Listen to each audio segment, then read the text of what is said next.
बिस्मिल्लाहिर्रहमानिर्रहीम। अल्लाहुम्मा सल्लि अला सय्यिदिना मुहम्मद व आलिहि व अतरतिहि बिअददि कुल्लि मालूमिन लक। मेरे अजीज़ दोस्तों, मेरा नाम हाफिज़ अंजुम कुरैशी एडवोकेट है और आप मेरा यूट्यूब चैनल देख रहे हैं। और आज मैं बड़े ही अहम टॉपिक के साथ हाजिर हुआ, वो है हक महर।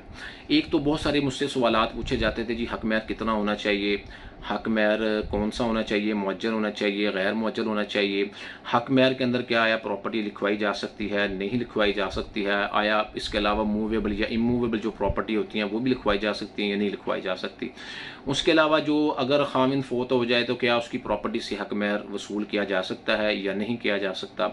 इसके अलावा बहुत सारी चीज़ें ऐसी हैं जो हम इस वीडियो में डिस्कस करेंगे। और आप सब दोस्तों से गुजारिश है कि आप मेरे साथ इस वीडियो में ज़रूर शामिल रहिएगा और आखिर तक इसको सुनिएगा।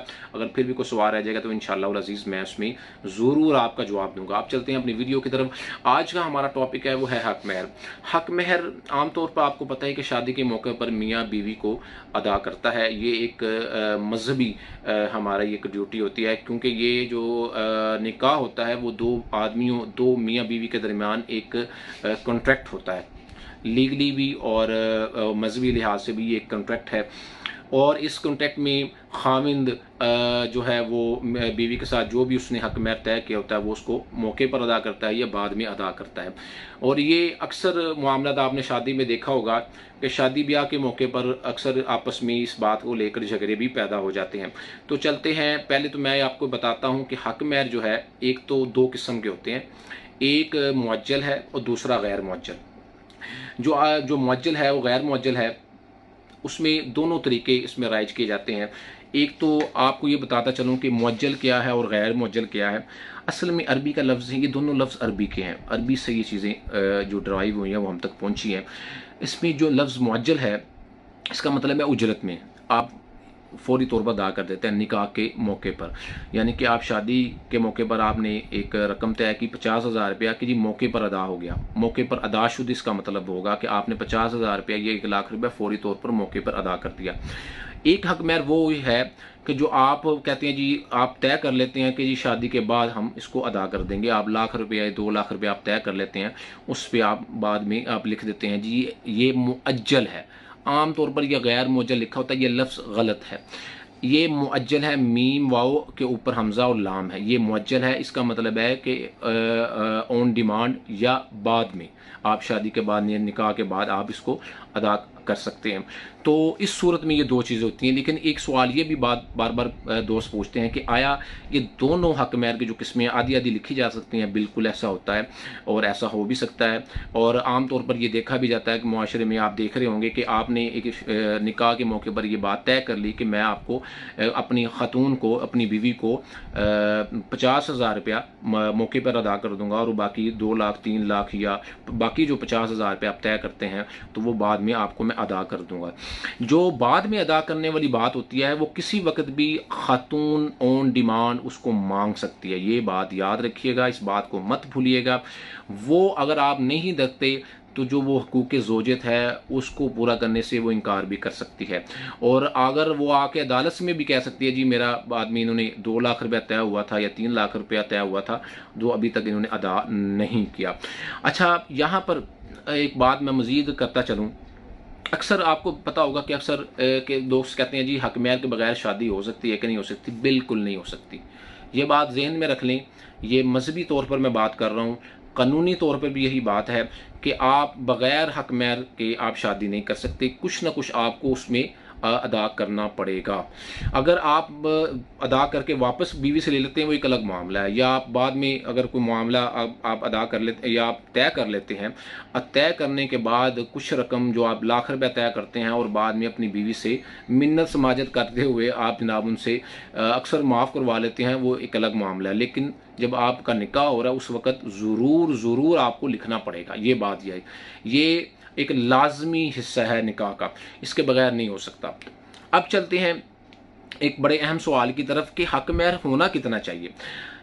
मैं ये बात आपको बताऊं, कुरान और सुन्नत में कहीं भी नहीं लिखा कि कोई मकदार है जो हक महर की वो कहीं भी नहीं लिखी हुई।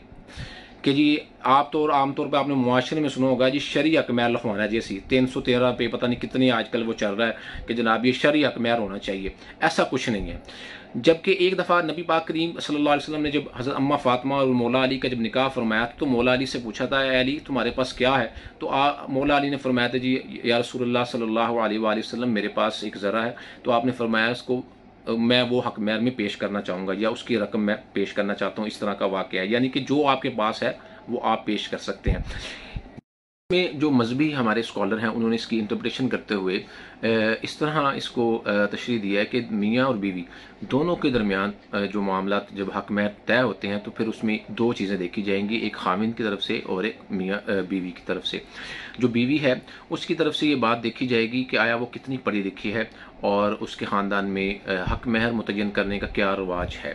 یعنی کہ جو اس کی بہنیں ہیں جب ان کا نکاح کیا گیا تھا تو اس وقت کتنا حق مہر لکھوایا گیا، ان کی پھوپھیوں کا کتنا حق مہر لکھوایا گیا، ان کی والدہ کا کتنا حق مہر لکھوایا گیا یا ان کی خالہ کا کتنا حق مہر لکھوایا گیا، اور وہ کتنی خود فائنینشلی کتنی مضبوط ہیں اس کے مطابق دیکھا جائے گا. پھر دوسری طرف یہ دیکھا جائے گا خاوند فائنینشلی طور پر کتنا مضبوط ہے اور وہ کیا آیا کہ اس کی رقم یا اس کی آمدنی یا اس کے پاس اتنی جائیداد ہے کہ وہ ایک اچھا حق مہر ادا کر سکتا ہے.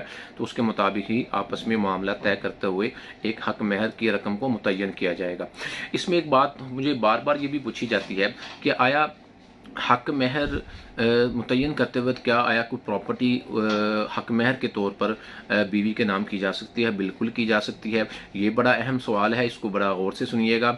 اس میں ہوتا یہ ہے کہ جب آپ ایک خاوند اپنی بیوی کو کوئی پراپرٹی اس کو حق مہر کے طور پر دیتا ہے تو اس پراپرٹی کا جو محل وقوع ہے یا اس کا جو پراپرٹی کا نمبر ہے اس کا اندراج نکاح نامے میں کر دینا کافی ہوتا ہے. اس کے لیے ضروری نہیں ہے کہ آپ رجسٹری جا کے کروا دیں، یہ ضروری نہیں ہوتا.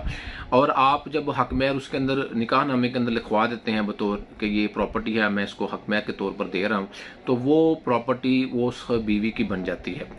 تو اس صورت میں یہ ہوتا ہے کہ آپ رجسٹری تو نہیں کرواتے، لیکن اگر خدا نہ خواستہ کل طلاق ہو جاتی ہے تو اس صورت میں جو ہے بیوی وہ جا کے عدالت کے ذریعے وہ اپنا حق مہر وصول کر سکتی ہے، یعنی کہ اس پراپرٹی کو لے سکتی ہے، اس پراپرٹی کو اپنے نام کروا سکتی ہے. تو اس میں تو کوئی مسئلہ نہیں ہے. اس میں ایک اور بڑا ایک اہم سوال مجھ سے پوچھا جاتا ہے کہ آیا کہ ایک خاوند اگر فوت ہو جاتا ہے اور اس کی طرف حق مہر ایک خاتون کا بنتا تھا اور اس خاتون نے وہ حق مہر ابھی تک وصول نہیں کیا تھا تو پھر کیا طریقہ کار ہوگا حق مہر لینے کا؟ آیا کو حق مہر بنتا ہے یا نہیں بنتا یا ختم ہو چکا ہے؟ ایسا نہیں ہے. میں آپ کو یہاں پہ یہ بات بتاتا چلوں کہ جو اگر خاوند فوت ہو جاتا ہے اور اس نے اپنی بیوی کو حق مہر ادا نہیں کیا ہوتا جو کہ ڈیفر ڈاور ہے یعنی کہ معجل یعنی کہ غیر معجل جو حق مہر ہے تو وہ اس آدمی کے اوپر وہ قرض ہوتا ہے اور وہ قرض کے طور پر اس سے وصول کیا جا سکتا ہے، اس کی پراپرٹی سے وصول کیا جا سکتا ہے. جیسا کہ دوسرے قرض خواہوں کو آپ قرض دیتے ہیں اسی طرح بیوی کا جو حق مہر ہوتا ہے وہ بھی قرض ہوتا ہے، وہ بھی اس کو دیا جا سکتا ہے. اور ایک اور بڑا اہم سوال ہے کہ آیا اگر اس کو وصول نہیں کوئی نئی چیز دی جاتی تو کیا آیا وہ اپنے خاوند کی پراپرٹی پر قابض رہ سکتی ہے؟ بالکل رہ سکتی ہے. جب تک اس کو حق مہر اس کو واپس نہیں کیا جائے گا جو کہ قرض تھا اس کا اور اس کو ادا نہیں کیا جا سکا تو وہ اپنے خاوند کی پراپرٹی پر قابض رہ سکتی ہے. یہ اس صورت میں ہے جب وہ وفات ہو جائے، اس کی وہ فوت ہو جائے، یہ اس صورت میں ہے. اب چلتے ہیں بڑے ہی اہم بات کی طرف کہ اگر ہمیں حق مہر لینا ہو اور خاوند ہمیں حق مہر نہ دے رہا ہو تو پھر ہم کیا کریں، تو کیسے اسے وصول کیا جائے گا؟ تو اس کے آپ عدالت میں کورٹ میں کیس فائل کریں گے اور اس کیس فائل کرنے کے بعد عدالت اس کو آپ کو دیکھتی ہے کہ آپ کا کتنا حق مہر بنتی ہے تو وہ خاوند سے آپ کو حق مہر لے کر دے گی. اگر خاوند نہیں دیتا تو خاوند کی پراپرٹی کو سیل کر کے آپ کو حق مہر لے کر دیا جائے گا. وہ اگر وہ پھر بھی نہیں دیتا تو پھر یہ ہوگا کہ خاوند کو جو سنا وہ جیل بھجوا دیا جائے گا اور جیل میں اس کو 10 ماہ یا 1 سال تک سزا ہو سکتی ہے. اس کے علاوہ بہت سارے اگر کوئی آپ کے ذہن میں سوال آ جاتے ہیں تو میں حاضر ہوں. آپ ضرور اس ویڈیو کو لائک کیجیے گا، کمنٹ کیجیے گا، اپنے ہوسٹ اور دوست کو اجازت دیجیے. اللہ حافظ. السلام علیکم.